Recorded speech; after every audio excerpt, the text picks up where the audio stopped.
Next, we'll target the front of our neck, getting at the scalenes and another thin muscular layer called the platysma. Take both hands and press them against each other.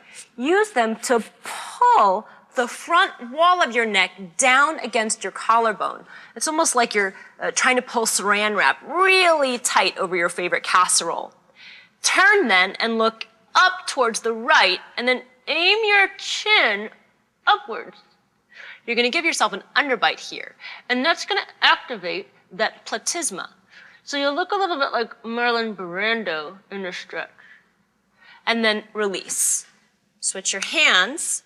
Again, pull at the front of your neck so that you drape down to that collarbone, and then turn and twist, moving your chin upwards.